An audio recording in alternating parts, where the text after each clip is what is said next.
કે એક એક સેકન્ડ કરોડો કરોડો યુગની સમાન લાગે છે કે મારો કાનો, મારો કૃષ્ણ ક્યારે આવશે અને ક્યારે હું એના દર્શન કરીશ. આ છે કૃષ્ણ પ્રેમ, આને કહેવાય કૃષ્ણ ભક્તિ.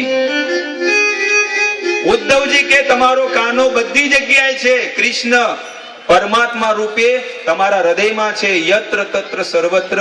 ત્યારે ગોપીઓ કે છે, હે ઉદ્ધવ, તમારું જે આ કોરું જ્ઞાન છે ને અમારા હૃદયમાં ફિટ થતું નથી. અમારે તો ઈ બંસીધારી કૃષ્ણની એના દર્શન કરવા છે. ઈ પરમાત્મા અને નિરાકારના મારે દર્શન નથી કરવા. અમારે તો એના દર્શન કરવા છે કે જે અમારા ઘરે આવીને માખણ ખાય. ઈ કૃષ્ણના દર્શન મારે કરવા છે.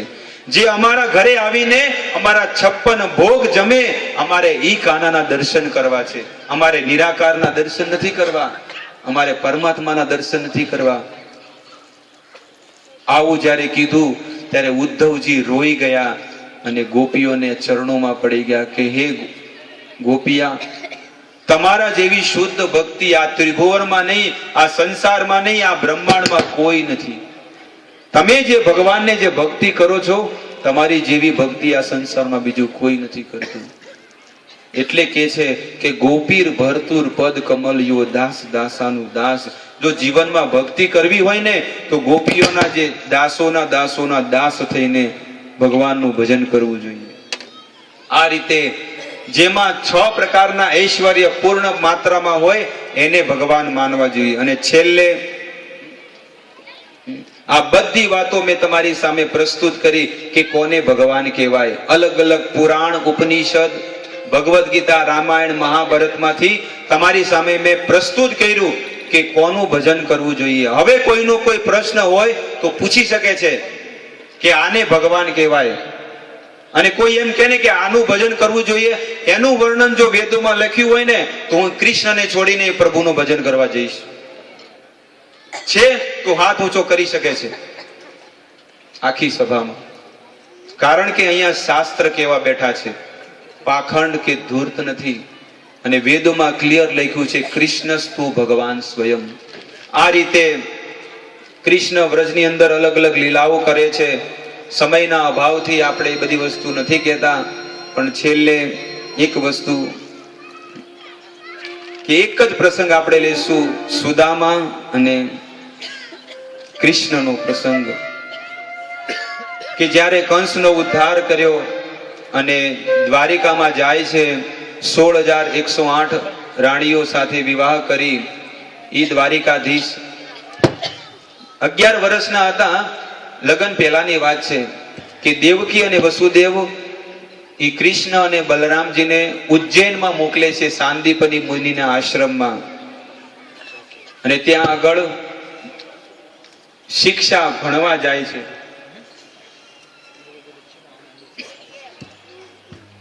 ત્યાં આગળ ભણવા જાય છે અને ભણવા જાય તો લોકોને આશ્ચર્યચકિત થાય છે કે જાકે વેદ શ્વાસ સુતિચારી જો યહ પડ યહ કૌતુક ભારી.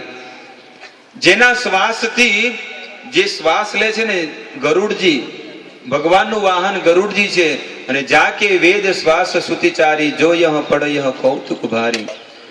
ગરુડજીના પાંખમાંથી છે ને સામવેદની ધ્વનિ નીકળે અને એવા પ્રભુ ઉજ્જૈનમાં ગુરુની શરણમાં જાય છે. ભગવાન દેખાડે છે કે જ્યાં સુધી તમે ગુરુની શરણ નહીં લો ને ત્યાં સુધી હૃદયમાં ભક્તિ કે જ્ઞાન નહીં આવે. અને ભગવાન ગુરુની શરણમાં જાય છે. પણ ગુરુની અંદર કેવા ગુણ હોવા જોઈએ એ છેલ્લે છેલ્લે તમે જોતા જાઓ અને જાણતા જાઓ અને સમજતા જાઓ કે જેને આપણે ગુરુ બનાવ્યા છે એ ગુરુમાં આવા ગુણ છે તો એને ગુરુ માનવા જોઈએ. અને આ ગુણ ન હોય તો ગુરુ નથી.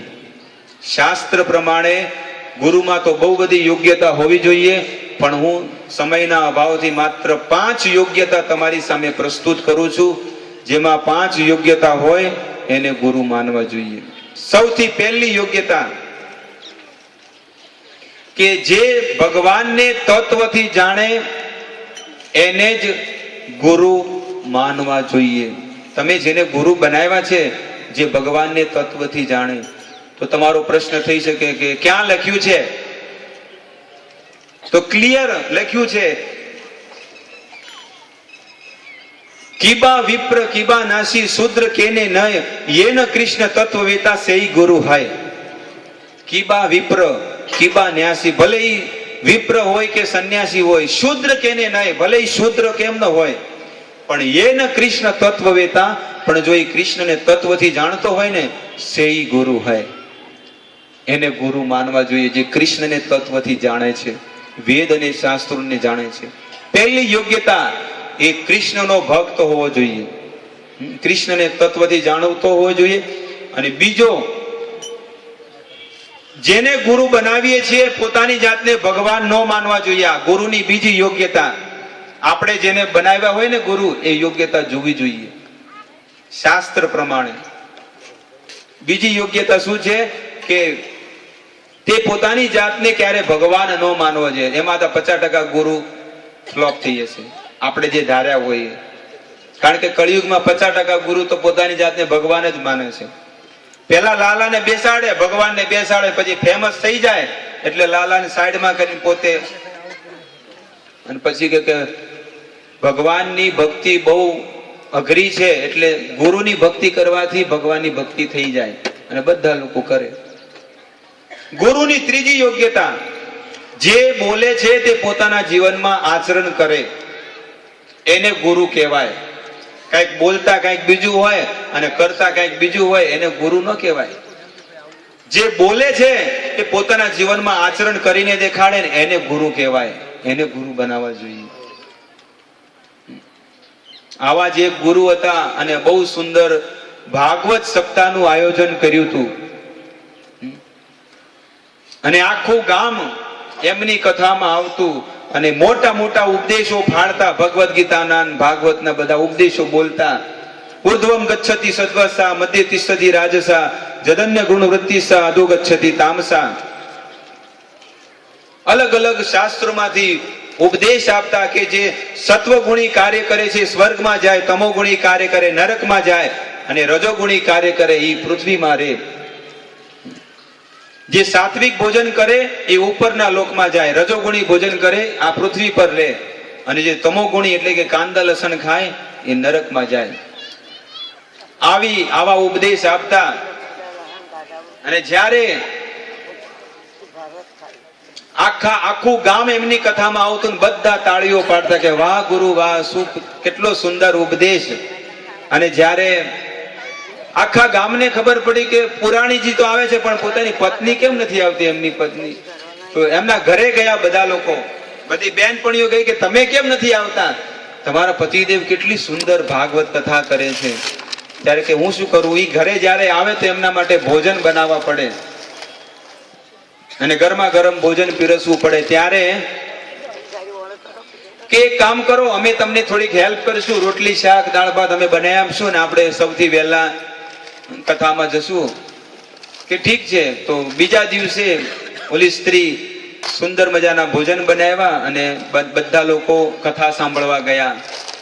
અને ગુરુ મહારાજે તો પોતાની કથા ચાલુ કરી, સારું કર્મ કરો સારા લોકમાં જાઓ, ખરાબ કર્મ કરો ખરાબ લોકમાં જાઓ, કાંદા લસણ ખાઓ તો નરકમાં જશો, અને આ બધા ઉપદેશ આપ્યા.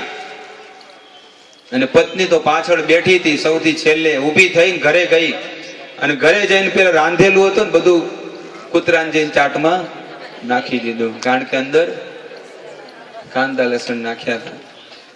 એ બહુ બુદ્ધિશાળી હતી. ઘરે ગઈ સીધા, અને અમુકને તો આખી ભાગવત સપ્તાહ સાંભળે તો કેતા રહે, કાંદા લસણ વગર સ્વાદ જ ન આવે. ભલે નરકમાં જાય કઈ વાંધો નહીં, કોણે જોયું છે, આપણે જે કરતા હોય એ જ કરવાનું. શાસ્ત્રમાં કોને જોયું છે કે કોને લખ્યા? શાસ્ત્ર તો માણસોએ લખ્યા છે, અમુક લોકો એવું જોયું. ભગવાને વેદ લખ્યા છે, અને એ ભગવાન વેદોમાં કહે છે તમે જેવો આહાર કરશો એવો ઓડકાર આવશે. તમોગુણી આહાર કરશો તો તમોગુણી બનશો. તો ગુરુ મહારાજ તો તમોગુણી આહાર વિશે બહુ કીધું. પત્ની જઈને ઘરે બધું રાંધેલું બધું નાખી દીધું, નવું બનાવ્યું કાંદા લસણ વગરનું, અને કહેતા હતા કે ભગવાનને થાળ ધરાવો, તો ભગવાનને થાળે ધરાવ્યો. બધી દાળ ભાત શાક રોટલી અથાણું પાપડ કચુંબર જે ગોટા અને ગુલાબ જાંબુ જે બનાવીએ છે બધું બનાવ્યું, અને બધા પર એક એક તુલસી પત્ર મૂકી દીધું, અને પાણીના ગ્લાસમાં તુલસી પત્ર, અને ભગવાનને જ્યાં ઠાકોરજી હતી ત્યાં થાળી મૂકી. ઠાકોરજીને કીધું કે આટલા દિવસ તો હું તમને ધરાવતી નથી, અર્પણ નથી કરતી, પણ મને હવે ભાગવત સપ્તાહમાંથી ખબર પડી કે ભગવાન તમને અર્પણ કરીને જમવું જોઈએ. તો એ ટંકોરી વગાડી ભગવાનને જમાડ્યા. જમો જમાડવું ભાવના ભોજન જમાડ્યા. અને પછી ઓલા પતિદેવ આયા, હાથ પગ ધોયા અને ધોઈને બાજોટ ઉપર બેસાડ્યા પુરાણીને. અને બાજોટ ઉપર બેઠા અને પકવાન પીરસ્યા.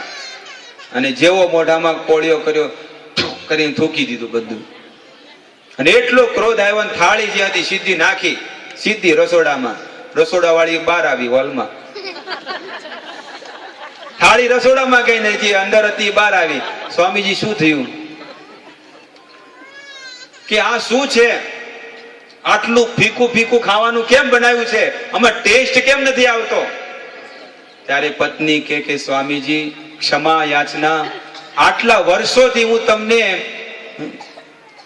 કાંદા લસણનો ખોરાક ખવડાવતી હતી. મને ખબર નથી કે કાંદા અને લસણ એ તમોગુણી આહાર છે, એને ન ખાવો જોઈએ. આજે હું તમારી કથામાં આવી ત્યારે ખબર પડી કે કાંદા અને લસણ ન ખાવા જોઈએ.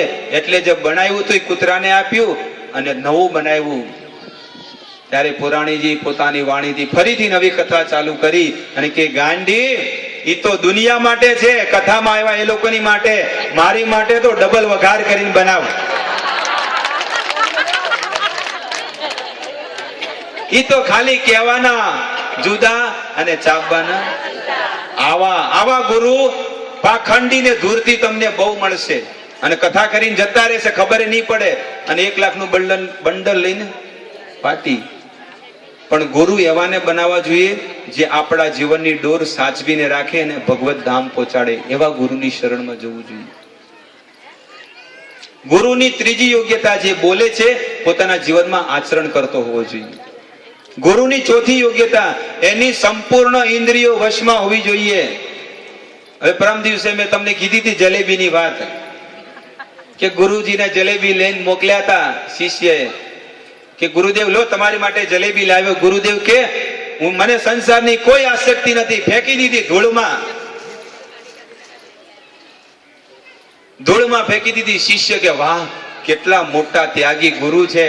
અને શિષ્ય તો એ ઝાડની પાછળ સંતાઈને ઉભો રહ્યો અને ગુરુજી તો ઉભા થયા અને ધૂળમાં જે જલેબી પડી હતી ધૂળ સાફ કરીને ખાવા માંડ્યા. ત્યારે ચેલો કે વાહ ગુરુજી વાહ, તમારે જો જલેબી ખાવી હતી તો ધૂળ વાળી શું કામ ખાઓ છો? એટલે એવા ગુરુની શરણમાં જવું જોઈએ જેની સંપૂર્ણ ઇન્દ્રિયો વશમાં હોવી જોઈએ, જેની વાણી 24 કલાક ભગવાનના ગુણગાન ગાય, જેનું મુખ, જે મુખમાં જે ભગવત પ્રસાદ સિવાય બીજું કોઈ ન ખાય, એવા ગુરુની શરણમાં જવું જોઈએ. જેના પગ 24 કલાક ભગવાનના મંદિરમાં કે સત્સંગમાં રહેતા હોય, એવા ગુરુની શરણમાં જવું જોઈએ. આ ગુરુની ચોથી યોગ્યતા. અને ગુરુની 5મી યોગ્યતા છેલ્લી કહું છું, આના પછી કથાને વિરામ આપશું અને પોથી યાત્રાને લઈ જશું. ગુરુની 5મી યોગ્યતા કે એ 4 સંપ્રદાય અંતર્ગત હોવા જોઈએ જેની ગુરુની શરણમાં જઈએ છીએ. સૌથી પહેલો, ભગવાને જ્યારે આ સૃષ્ટિ બનાવી એટલે 4 સંપ્રદાય બનાવ્યા છે: શ્રી, કુમાર, રુદ્ર અને બ્રહ્મ. શ્રી સંપ્રદાય જેનો પ્રચાર દક્ષિણ ભારતમાં ચાલે છે. શ્રીરંગમ, રામેશ્વર, તિરુપતિ બાલાજી, આ બધી જગ્યાએ શ્રી સંપ્રદાયનો પ્રચાર ચાલે છે. જેનો તિલક સિમ્બોલ શું છે? વચમાં સીધી લીટી, લાલ લીટી કરે. આ શ્રી સંપ્રદાય, જેના આચાર્ય થઈ ગયા રામાનુજાચાર્ય, જેની કથા મેં તમને અડધો કલાક પહેલા કીધી. ભગવાને લક્ષ્મીજીને જ્ઞાન આપ્યું. લક્ષ્મીજીને કીધું કે તમારાથી એક સંપ્રદાય બનાવો, અને લક્ષ્મીજીથી એક સંપ્રદાય બન્યો જેને શ્રી સંપ્રદાય કહેવાય છે. અને ભગવાને કીધું કે તમારી પરંપરામાં જે ભજન કરશે અને ગુરુ બનાવશે ને, એ મારા વૈકુંઠ ધામને પ્રાપ્ત કરશે. તો શ્રી સંપ્રદાયમાં જે ગુરુ બનાવે છે એ ડાયરેક્ટ વૈકુંઠને પ્રાપ્ત કરશે. બીજો સંપ્રદાય રુદ્ર સંપ્રદાય. અને રુદ્ર સંપ્રદાય એટલે શિવજીને જ્ઞાન આપ્યું અને શિવજીને કીધું કે તમે પણ એક સંપ્રદાય બનાવો, અને તમારી પરંપરામાં જેટલા લોકો ગુરુ બનાવશે, જે ગુરુ ધારણ કરશે એ મારા વૈકુંઠ કે ગોલોક વૃંદાવનને પ્રાપ્ત કરશે. અને એના આચાર્ય થઈ ગયા વલ્ભાચાર્ય. અને વલ્ભાચાર્યનો પ્રચાર આખા ગુજરાતમાં પુષ્ટિ માર્ગ તરીકે ઓળખાય છે, જેમાં લાલાની સેવા થાય, શ્રીનાથજી ભગવાનની સેવા થાય છે. તો પુષ્ટિ માર્ગમાં જે ગુરુ બનાવે એ ભગવાનની પ્રાપ્તિ કરે છે.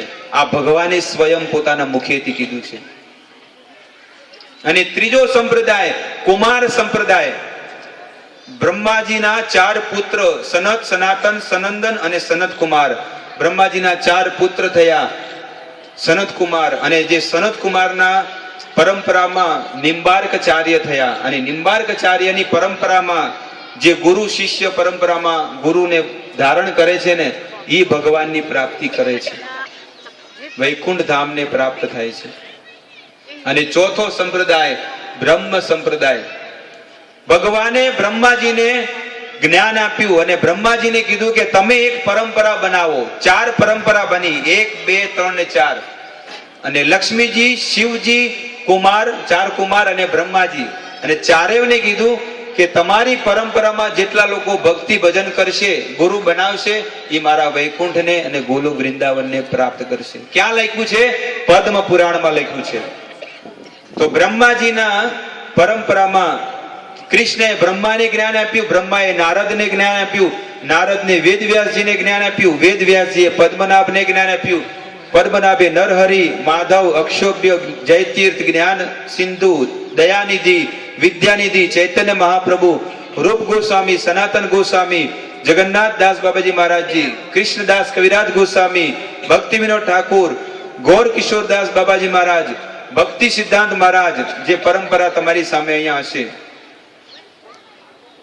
અહીંયા છે 4 પરંપરા જે ગુરુ શિષ્ય પરંપરામાં આવે છે. એમના ગુરુ એ કૃષ્ણએ જે જ્ઞાન આપ્યું છે, ધારો કે હું અહીંયાથી મોબાઈલ આ વ્યક્તિને આપું છું, એ વ્યક્તિ ત્યાં આપે, ત્યાં આપે, ત્યાં આપે, એમ ફરતો ફરતો એ મોબાઈલ એઝ ઇટ ઇઝ મારી પાસે આવી જશે. એવી રીતે પરંપરામાં જ્ઞાન પ્રાપ્ત કરવું જોઈએ, પરંપરામાં દીક્ષા શિક્ષા ગ્રહણ કરવી જોઈએ, ગુરુ ધારણ પરંપરામાં કરવા જોઈએ. આજકાલના કોઈ રોડ ઉપર રખડતા હોય એને ગુરુ ન બનાવવા જોઈએ. જેની પાસે વેદો અને શાસ્ત્રોનું જ્ઞાન હોય અને જે પરંપરામાં ભગવાનનું ભજન કરતો હોય ને, એને જ્ઞાન એની શરણમાં જવું જોઈએ. અને ભારતમાં તો જે મળે એની ગુરુ બનાવી નાખે, બાજુવાળી કરાય તો મુએ કરાઈ નાખે, પણ જોવે નહીં કે શુદ્ધ સંપ્રદાયમાં છે. અરે તમારો બાળક જ્યારે કોલેજમાં જાય છે તો શું તમે ચાલુ કોલેજમાં મોકલો છો? જેવી તેવી કોલેજમાં મોકલો છો? જે સરકાર માન્ય યુનિવર્સિટી હોય ને એ કોલેજમાં તમે મોકલો છો. શા માટે? કારણ કે ભણી ગણીને કંઈક સારો વ્યવસ્થિત નોકરી મળે. સાધારણ છોકરાને સાધારણ ભણતર ભણાવવું હોય તો એને યુનિવર્સિટીમાં મોકલો છો. તો ભગવાને પણ જ્યારે ભગવાનના ધામમાં જવું હોય ને તો 4 યુનિવર્સિટી બનાવી છે, શ્રી, કુમાર, રુદ્ર અને બ્રહ્મ. આ 4 સંપ્રદાયના અંતર્ગત જે ભગવાનનું ભજન કરે છે એ જ ભગવાનની પ્રાપ્તિ કરે છે. હું તમને એમ નથી કહેતો કે તમે ઇસ્કોનમાં રહીને ભગવાનનું ભજન કરો, પણ તમે 4 સંપ્રદાયમાં રહીને ભગવાનનું ભજન કરો. જેનામાં જે ગુરુમાં 5 યોગ્યતા હોય એ ગુરુ પાક્કા છે, નિશ્ચિત છે. અને ભક્તિ વિનોદ ઠાકુરના શિષ્ય થયા ગોર કિશોરદાસ બાબાજી, અને એમના શિષ્ય થયા ભક્તિ સિદ્ધાંત સરસ્વતી ગોસ્વામી મહારાજ, અને એમના શિષ્ય થયા એસી ભક્તિ વેદાંત સ્વામી શીલ પ્રભુપાદજી. તમારી સામે બેનરમાં છે અહીંયા થાંભલામાં, એસી ભક્તિ વેદાંત સ્વામી, જે બંગાળના છે, કલકત્તાના. આ તો પંચતત્વ છે, પણ આ જે થાંભલામાં જે છે ને એસી ભક્તિ વેદાંત સ્વામી પ્રભુપાદજી, અને એમને ફોરેનરોને બધાને શુદ્ધ બનાવી નાખ્યા. વિચાર કરો, ઘણા લોકો કે ઇસ્કોનમાં કેમ આટલા બધા ફોરેનરો છે? ત્યારે અમારા ગુરુ મહારાજ એસી ભક્તિ વેદાંત કે છે, કારણ કે એ લોકો બુદ્ધિમાન છે, શાસ્ત્રને માને છે, સમજે છે કે શાસ્ત્રમાં શું લખ્યું છે. પેલી કેતી હતી પેલો કેતો તો ને એવું નથી કરતા. વેદોમાં શું લખ્યું છે, કોને ભગવાન માનવા જોઈએ, કોની ભક્તિ કરવી જોઈએ. અને હવે આપણે જોઈએ, ભગવાનની આખી મહિમા થઈ ગઈ. હવે આપણે જોઈએ નામની મહિમા, કે કયું નામ જપવું જોઈએ. નામની મહિમા કહેતા કે છે શ્રીમદ ભાગવતમની અંદર 6ઠા સ્કંદના 3જા અધ્યાયના 22મા શ્લોકમાં કે છે એતાવાનેન લોકેસ્મિન પુંસા ધર્મ પરસ્મૃત ભક્તિ યોગો ભગવતી તન્નામ ગ્રહણાદિભી. આ સંસારમાં જેટલા પણ જીવાત્મા છે એનો અંતિમ લક્ષ્ય શું હોવું જોઈએ?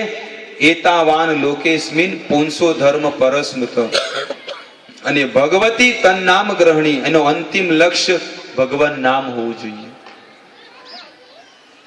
તસ્માત સંકીર્તનમ વિષ્ણુ જગન મંગલમ અમહસામ મહતામ અપી કૌરવ્યમ વિદ્યે કાંતિમ ચ નિષ્ઠીકૃત અપી. આ રીતે અલગ અલગ શ્લોકોમાં નામની મહિમા કહે છે અને આગળ કહે છે નામનો હિ યાવતી શક્તિ પાપ નિર્હરણે હરે તાવદ કરતુમ ન શકનોતી પાતકમ પાતકી નર. બૃહદ વિષ્ણુ પુરાણમાં લખ્યું છે કે ભગવાનના નામમાં એટલી શક્તિ છે કે કોઈ ગમે જેટલો મોટો પાપી હોય પણ એકવાર જો પોતાના જીહવાના અગ્રભાગથી કોઈ કૃષ્ણ શબ્દ બોલી દે ને તો એના બધા પાપ બળીને ભસ્મ થઈ જાય છે. એટલી શક્તિ નથી, એ એટલા પાપ ન કરી શકે જેટલા એક નામ લેવાથી બધા બળીને ભસ્મ થઈ જાય છે. નરસિંહ પુરાણમાં લખ્યું છે દ્રષ્ટિ દ્રષ્ટા હતો મ્લેચ્છો હાર અમેતી પુનઃ પુનઃ ઉક્તવામ અપી મુક્તિ આપનોતી કિમ પુનઃ શ્રદ્ધયા ગણ. કોકને મારતો હોય અને ઈ કદાચ ડરમાં ને ડરમાં હે રામ કરતો કરતો મરી જાય ને તોય કે એની મુક્તિ થઈ જાય છે. અને જો કોઈ પ્રેમથી રામનું ભજન કરે, એમની માળા કરે ને તો એ શુદ્ધ પવિત્ર થઈને ભગવત ધામનો અધિકારી બને છે. ભક્તો, આવું શુદ્ધ ભાગવત જીવનમાં તમે ક્યારે સાંભળ્યું નહીં હોય. ભાગવત તો બહુ બધા શ્રવણ કર્યા હશે. ગરુડ પુરાણમાં લખ્યું છે કિમ કરિષ્યતિ સાંખ્યેન કિમ યોગેન નાયક મુક્તિમ ઈચ્છતિ રાજેન્દ્ર ગુરુ ગોવિંદ કીર્તનમ. પણ મુક્તિ સ્વયં કે છે કે જ્યાં સુધી ગોવિંદનું કીર્તન નહીં કરીએ ને ત્યાં સુધી તમારી મુક્તિ નહીં થાય, ત્યાં સુધી તમને ભગવત ધામ નહીં મળે. આ રીતે અલગ અલગ પુરાણમાં અલગ અલગ વસ્તુઓનું લખ્યું છે. અને આગળ કે છે બૃહદ નારદીય પુરાણમાં લખ્યું છે હરેર નામ એવ કેવલમ કલૌ નાસ્તેવ નાસ્તેવ નાસ્તેવ નાસ્તેવ ગતિરન્યથા. 3 વાર કીધું છે. બૃહદ નારદીય પુરાણમાં લખ્યું છે હરેર નામ 3 વખત વેદ વ્યાસજી લખે છે કે કળિયુગમાં શું છે? હરિનું નામ એવ કેવલમ કલૌ નાસ્તેવ નાસ્તેવ ગતિરન્યથા. આ રીતે હરિની મહિમા છે. અને કે છે છેલ્લે કહેતા કે છે કે એક સાર વસ્તુ તમને કહી દઉં અલગ અલગ પુરાણમાંથી. બ્રહ્માંડ પુરાણમાં લખ્યું છે સહસ્ત્રા નામ પુણ્યા નામ ગિરા વૃત્યાતુ યત ફલમ એકા વૃત્યાતુ કૃષ્ણસ્ય નામેકમ પાતકી પૃચ્છતિ. કે કોઈ એક વાર કોઈ કૃષ્ણનું નામ લે છે ને તો એ ડાયરેક્ટ ભગવત ધામનો અધિકારી બને છે. અને છેલ્લે બ્રહ્માજી એક શ્લોકમાં કહે છે હરે કૃષ્ણ કૃષ્ણ કૃષ્ણ હરે હરે હરે રામ રામ રામ હરે હરે ઇતિ ષોડશકમ નામના કલિકલ્મ નાશનમ ના અન્યતરો ઉપાય સર્વ વેદેષુ દૃશ્યતે. બ્રહ્માજી સ્વયં પોતાના મુખેથી કે છે કલિસંતરણ ઉપનિષદમાં કે છે આ જે મહામંત્ર છે એ કોઈ જપે છે ને તો બધા પાપોથી મુક્ત થઈને ભગવત ધામનો અધિકારી બને છે. અને બ્રહ્માજી કે છે સર્વ વેદેષુ દૃશ્યતે, મેં બધા વેદોને ખોલી નાખ્યા અને એનો સાર શું છે કે ભગવાન નામ જપવું જોઈએ. તો આ રીતે ગુરુની યોગ્યતા, નામની મહિમા અને ભગવાન કોને કહેવાય, આ રીતે સંપૂર્ણ ભાગવત અહીં સમાપ્ત થાય છે. અને છેલ્લે શિષ્યની શું યોગ્યતા છે એ તમને હું કહું છું કે શિષ્યનું શું કર્તવ્ય હોય. આપણે ગુરુનું બધાનું જાણી લીધું, પણ આપણું શું કર્તવ્ય છે? આપણું કર્તવ્ય કહેતા કે છે કે સૌથી પહેલા એનામાં 4 વસ્તુ એને ત્યાગવી જોઈએ. કોઈ પણ પ્રકારનો નશો ન કરવો જોઈએ, કોઈ પણ પ્રકારનો માંસાહાર ન કરવો જોઈએ, કોઈ પણ પ્રકારનો પર સ્ત્રી પુરુષ સંગ ન કરવો જોઈએ અને કોઈ પણ પ્રકારનો જુગાર ન રમવું જોઈએ. 4 કાર્ય ન કરવા જોઈએ અને 5 ચીજ કરવી જોઈએ. કઈ વસ્તુ? તો કે જે સાધુઓનો સંગ, સૌથી પહેલું સાધુ સંગ, એમાંય શુદ્ધ સાધુઓનો સંગ. બીજી વસ્તુ નામ સંકીર્તન, એને 24 કલાક જ્યારે પણ સમય મળે ત્યારે ભગવાનનું નામ જપ કરવું જોઈએ. અને ત્રીજી વસ્તુ ભાગવત શ્રવણ. આપણા એરિયામાં જ્યાં પણ નજીકમાં આપણને સત્સંગ મળતો હોય શુદ્ધ ગુરુઓના મુખેથી, તો એ સત્સંગને સાંભળવો જોઈએ. ત્રીજી વસ્તુ. ચોથી વસ્તુ શ્રી મૂર્તે શ્રદ્ધાએ સેવન.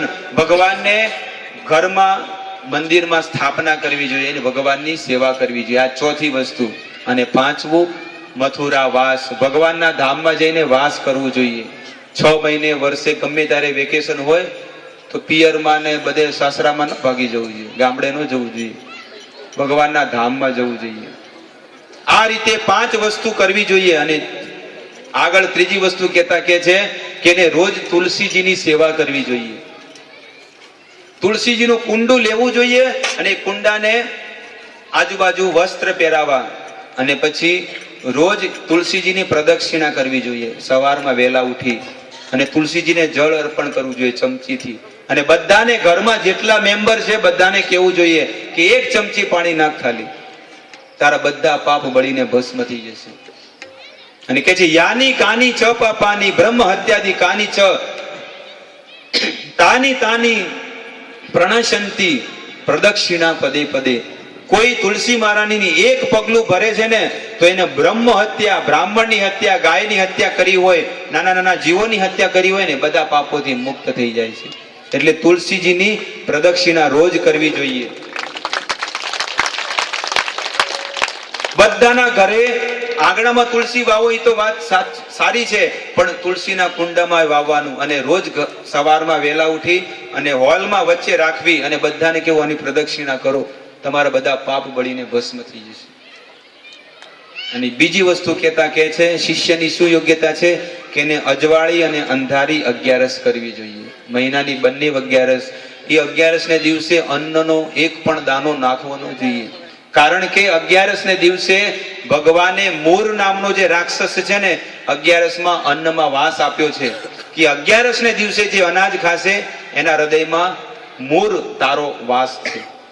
એટલે જે 11 ને દિવસે જે રોટલા ખાય, ખીચડી ખાય, ઘે ખાય, શાક ને રોટલા, એના અંદર હૃદયમાં મૂર નામનો રાક્ષસનો વાસ થાય છે.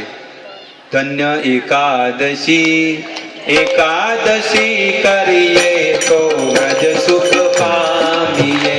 ધન્ય એકાદશી, એકાદશી કરીએ. આ તો ખાલી ગાઈએ છીએ પણ પોતાના જીવનમાં આચરણ નથી. ધન્ય એકાદશી, એકાદશી કરીએ તો વ્રજ સુખ પામીએ. ખાલી એકાદશી કરવાથી ભગવાનનું ધામ પ્રાપ્ત થઈ જાય છે. બસ 4 ચીજ નથી કરવાની. માંસાહાર નહીં કરવો, કોઈ જુગાર નહીં રમવો, કોઈ પ્રકારનો નશો નહીં કરવો અને પર સ્ત્રી પુરુષ સંગ નહીં કરવો. આટલી વસ્તુ નહીં કરવી. 5 ચીજ કરવી. મથુરા ધામવાસ, ભાગવત શ્રવણ, નામ સંકીર્તન, વિગ્રહની સેવા અને નામ જપ કરવું, સાધુનો સંગ કરવો અને તુલસીજીની પ્રદક્ષિણા કરવી, એકાદશી વ્રતનું પાલન કરવું. બસ કેટલું સહેલું છે ભગવાનનું ભજન કરવું. તો આ રીતે દરરોજ તમે બધા કાર્યમાં જોડાઓ અને જે પણ મેં તમને તમારી સામે કીધું એ બધા નિયમોનું પાલન કરો. નિશ્ચિત તમને પણ ભગવત પ્રાપ્તિ થશે. હવે છેલ્લે 2 મિનિટ લઉં છું. આપ સૌ ભક્તોના હું ઋણી રહીશ કે તમે ધ્યાનપૂર્વક 4 કલાક સુધી આ હરિકથા આખું અઠવાડિયું શ્રવણ કરી. તો હું તમારો બહુ ઋણી છું. કારણ કે જ્યાં સુધી વક્તાની, શ્રોતાની જ્યારે વક્તા ઉપર કૃપા ન હોય ત્યાં સુધી વક્તા કથા ન કરી શકે. તમારી પૂર્ણ શુદ્ધ કૃપા મારી પર છે અને આવી કૃપા વરસાવતા રહેજો, જેથી હું સમસ્ત જગ્યાએ, આ પાલનપુર વિસ્તાર નહીં, બધી જગ્યાએ આવી ભગવાનની હરિકથાઓ કહેતો રહું. એવા મને તમે આશીર્વાદ દેજો. મારે તમારી પાસેથી બીજું કાંઈ જોઈતું નથી, એકમાત્ર તમારા આશીર્વાદ જોવે છે. અને બીજું કે તમે કૃષ્ણના ભક્ત બનો, કૃષ્ણનું ભજન કરો, રામના ભક્ત બનો. જો તમે કૃષ્ણનું ભજન કરશો ને તો નિશ્ચિત તમારા કુળનો, તમારા સમાજનો, તમારા પરિવારનો બધાનો ઉદ્ધાર થઈ જશે.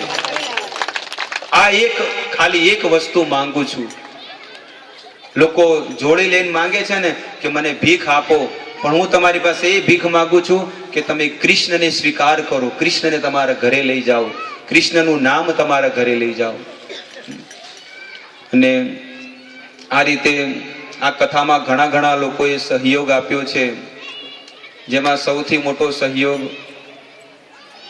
જેણે આ મંડપ આપ્યો છે, બહુ સુંદર ભગવાનની સેવામાં, બહુ સુંદર 7 દિવસ સુધી અમારે નરેન્દ્રભાઈ અને કિશોરભાઈ અને અમારા લીલાદાસ કે લાલદાસ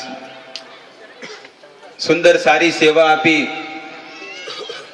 આ બધા ભક્તોના ચરણોમાં નિવેદન કે અમને એવા આશીર્વાદ આપો કે આવું ભાગવત અમે કરતા રહીએ. તમારો બહુ બહુ ધન્યવાદ. શ્રીમાન જયંતિભાઈ કે બહુ સુંદર સાઉન્ડ, એમને સેવા આપી સાઉન્ડની. અને છેલ્લે જેટલા પણ અમીકુંજમાં રહેવાવાળા જેટલા પણ રહેવાસી ભક્તો છે, એમનો બહુ હેલ્પ અને સહાયથી આટલું મોટું આયોજન છે.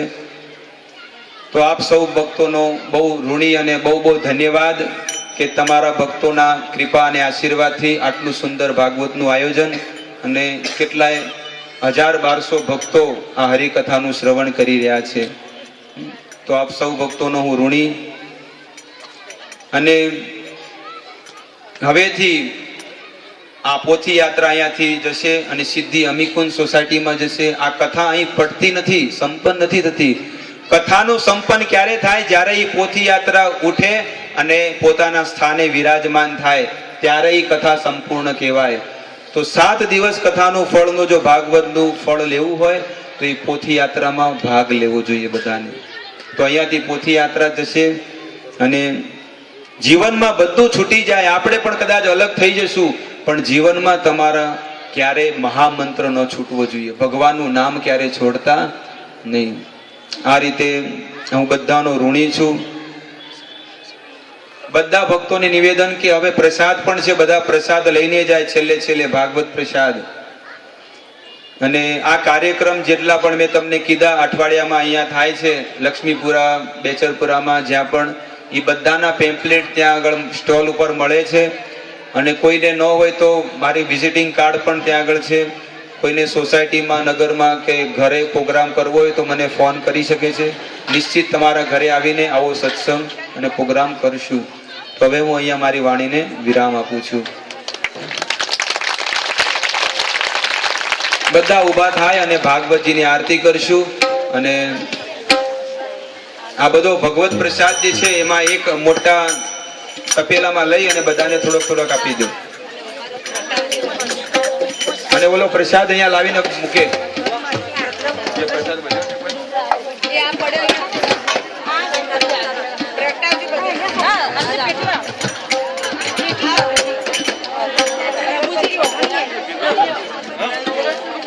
બધો ભેગો કરજો. પંચવટી વાળા જેટલા પણ ભાઈઓ બહેનો આવ્યા છે બધાને નિવેદન કે આગળ આવે, ભાગવતજીની આરતી કરે. પંચવટી વાળા બહેનો જેટલા આવ્યા છે બધા આગળ આવીને ભાગવતજીની આરતી કરે.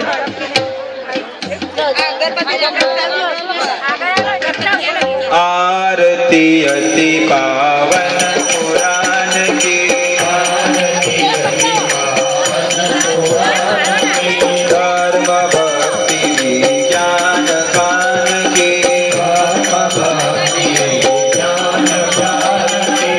મહાપુરાણ ભાગવત નિર્મલ,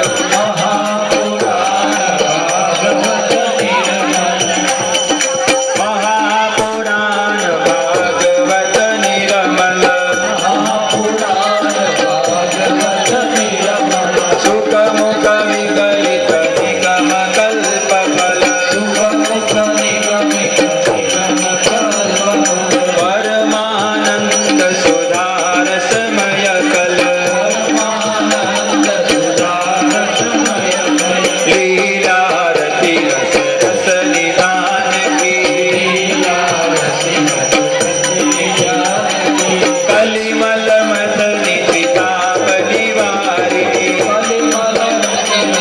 લાભ લે આરતીનો.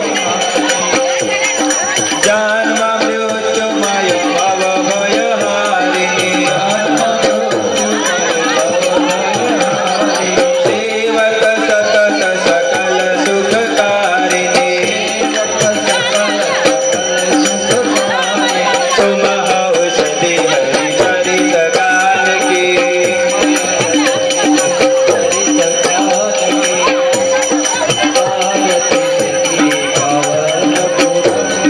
विषय विलास विमोह विनाशिनी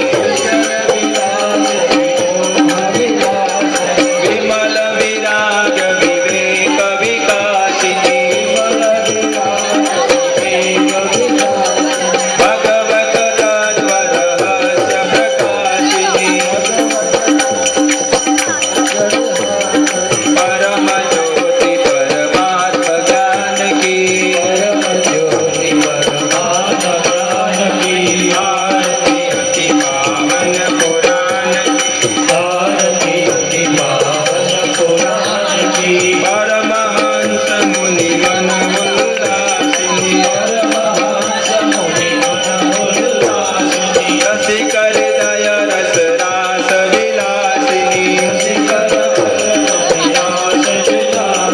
मुक्ति मुक्ति रति प्रेम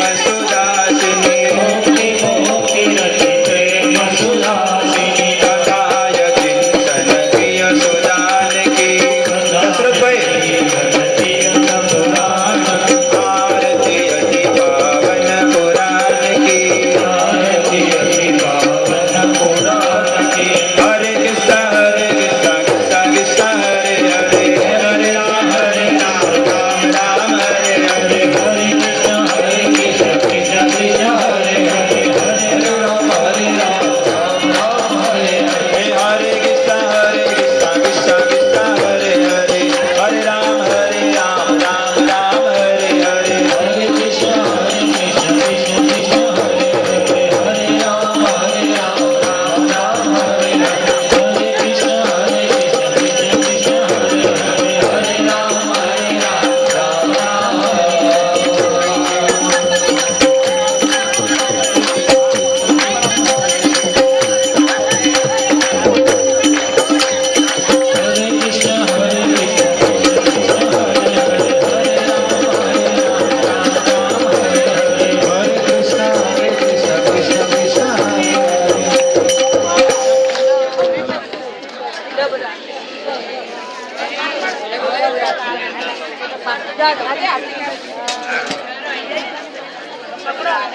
શ્રીમદ ભાગવત સપ્તાહ યજ્ઞ કી તો હવે આપણે અહીંયાથી પોથી યાત્રા જે જેટલા ઉત્સાહ અને ભાવથી પોથી યાત્રામાં ભાગ લેશે એટલા જ ભાવથી આ છેલ્લા દિવસે ભગવાન એના દ્વારે એના ઘરે એના હૃદયમાં વિરાજમાન થશે. તો આ છેલ્લે આ પોથી યાત્રાનો બધા લાભ લો. ઠીક છે, હમણાં બધા બેસી જાઓ બધા.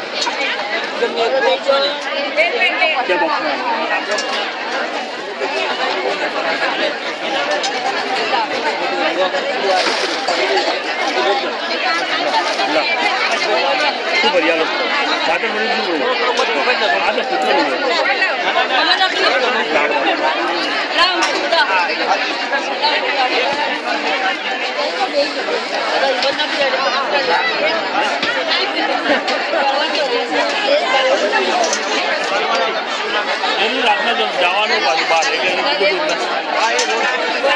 રાતના નાસ્તો લઈ જાય ને